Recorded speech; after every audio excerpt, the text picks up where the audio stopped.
ये देख लेते हैं, सेल के टर्मिनल विभवांतर तथा विद्युत वाहक बल तथा आंतरिक पृष्ठ में संबंध। वेरी वेरी इंपॉर्टेंट है 2025 के लिए, याद रखना 2025 के लिए बहुत ही इंपॉर्टेंट है। और इसको आप लोग एक बार, दो बार, तीन बार, जितनी बार आप लोग इसको लगा पाए, सॉल्व कर पाए वो कर ले। और इससे संबंधित जितने भी न्यूमेरिकल हैं उनको जरूर आप लगाएं। मैंने आप लोगों को सब कुछ बता दिया है, सारे न्यूमेरिकल आप लोगों को दे दिया है। आप जाकर के उस चार्ट को देखेंगे, उस न्यूमेरिकल को देखेंगे तो सब कुछ समझ में आ जाएगा। ठीक है, एक भी चीज हमने छोड़ा नहीं है। बस ये है, हाँ थोड़ा लेट हुआ, बीच में कुछ गैपिंग हो गई, उसका रीजन था कुछ व्यस्तता थी और दूसरा स्वास्थ्य थोड़ा गड़बड़ हुआ। और कोई बातें नहीं है, बस केवल आप लोगों को मेहनत करना है, पढ़ाई करनी है, हिम्मत नहीं हारना है। मैं हूं आप लोगों के साथ और सब कुछ आप लोगों को समय से पहले दे दूंगा। ठीक है, तो ये आप लोग याद रखिएगा। अच्छा, अब इसमें क्या करना है, देखो टर्मिनल विभवांतर को लेकर मैं चर्चा करने जा रहा हूं, तो बहुत ज्यादा इसमें नहीं लिखूंगा, बस खाली आप लोग इसकी हिंदी जो है स्वयं लिख लीजिएगा, कोई दिक्कत नहीं है। कि मान लीजिए क्या है, एक जो है इसमें विद्युत वाहक, एक सेल है जिसका विद्युत वाहक बल E है, आंतरिक प्रतिरोध बताइए कितना, स्मॉल r है, I एम्पीयर की धारा चल रही है, जैसे कार इसमें एक कुंजी K लगा है, इसका बाहरी प्रतिरोध कितना है, A है।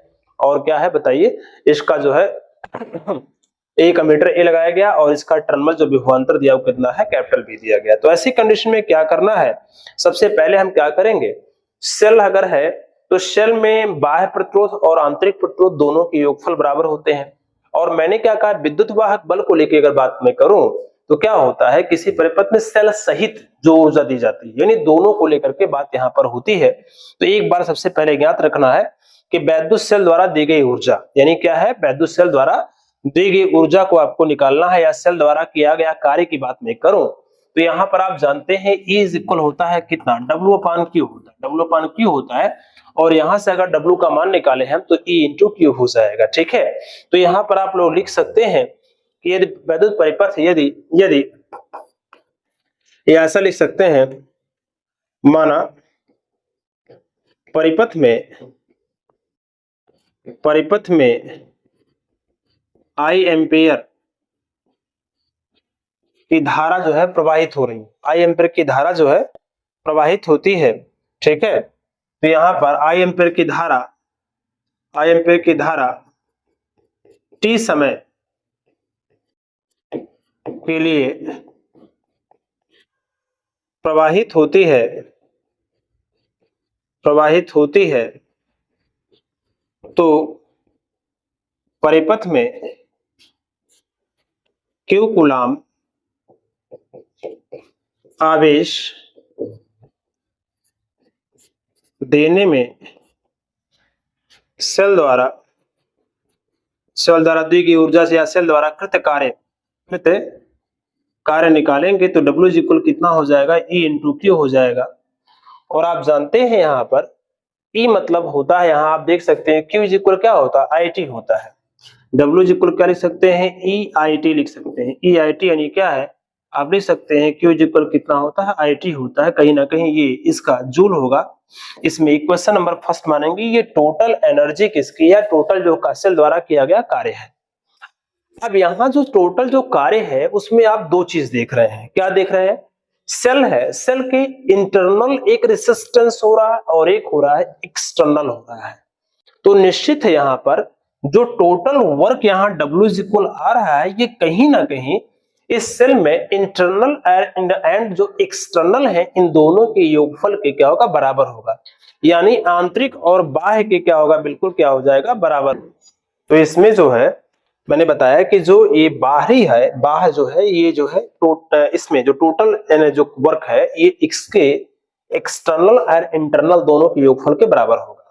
तो हम क्या करते हैं, सबसे पहले बैटरी के इंटरनल और एक्सटर्नल दोनों के क्या है, कार्य को अलग अलग निकाल लेते हैं। तो क्या हो जाएगा, देखो इंटरनल अगर होता है तो उसमें विभव पतन होता है। क्या होता है, विभव पतन, स्मॉल v से प्रदर्शित करते हैं, v इज इक्वल होता है IR होता है। एक्सटर्नल में जो विभवांतर होगा टर्मिनल B इज इक्वल क्या होगा, IR होगा।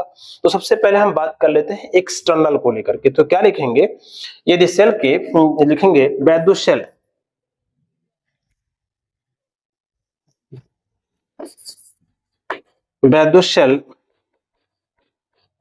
के बाहर का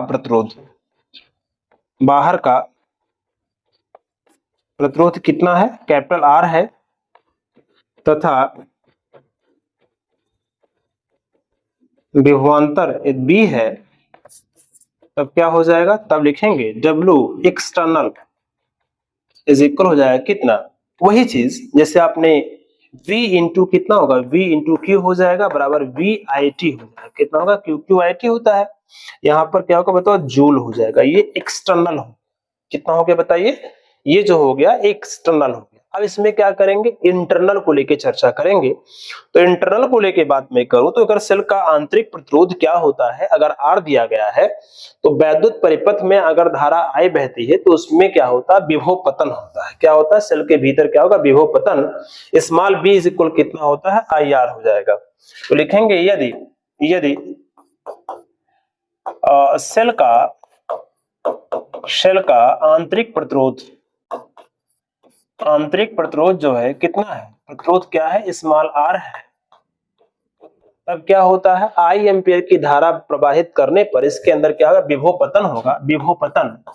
तो विभव जो पतन होता है वो क्या लिखेंगे, स्मॉल v इज इक्वल कितना होता है, IR होता है। कितना होता है, स्मॉल v इज इक्वल क्या हो जाएगा, IR हो जाएगा। इसलिए W इंटरनल लिखेंगे, क्या लिखेंगे बताओ, W क्या होगा बताओ, यहाँ पे इंटरनल, W क्या होगा, इंटरनल की बात मैं करूं, आंतरिक को लेकर बात करूं तो यहाँ पर भी वही चीज होगा, स्मॉल b इंटू क्या होगा, स्मॉल b इंटू क्यू हो जाएगा। स्मॉल b क्योंकि विभव पतन b क्यू होता है, अभी मैंने विभवांतर को लेकर बात किया ना, विभवांतर को लेकर बात किया तो यहाँ पे b इंटू क्यू होता है।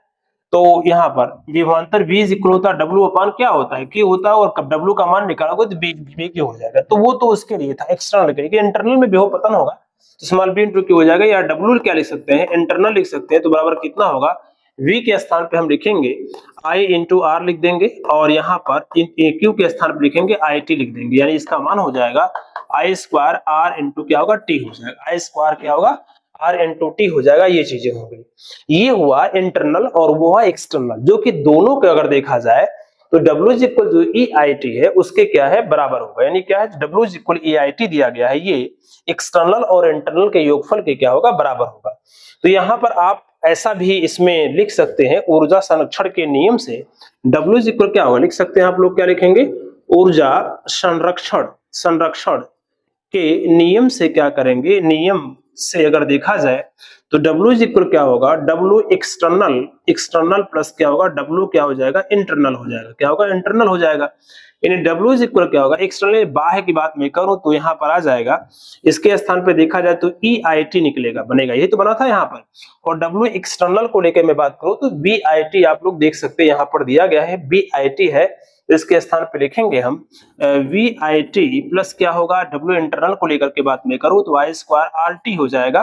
तो कहीं ना कहीं EIT इज इक्वल क्या होगा, आप देख सकते हैं यहाँ से IT क्या है, कॉमन ले लेंगे तो V प्लस कितना हो जाएगा, यहाँ पर V प्लस हो जाएगा कितना, I इंटू R हो जाएगा। क्या करेंगे, देखिए IT से IT कट जाएगा तो E इज इक्वल कितना होगा बताइए, V प्लस क्या होगा, IR हो जाएगा।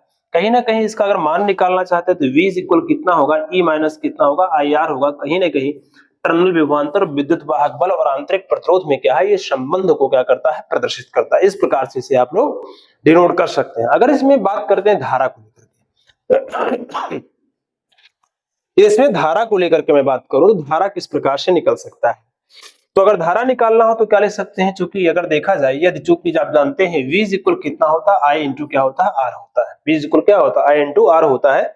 तो क्या करेंगे, यहां से अगर I into R is equal लिखेंगे हम, समीकरण इसे 1 मान लीजिए, तो समीकरण 1 से देखा जाए IR इज इक्वल क्या होगा, E माइनस कितना हो जाएगा, I इंटू स्मॉल r हो जाएगा। इसको अगर इधर ला जाएंगे तो E इज इक्वल क्या होगा, IR प्लस कितना होगा, स्मॉल IR हो जाएगा। कहीं ना कहीं यहाँ से अगर I आपने कॉमन ले लिया तो R प्लस कितना होगा, स्मॉल r हो जाएगा।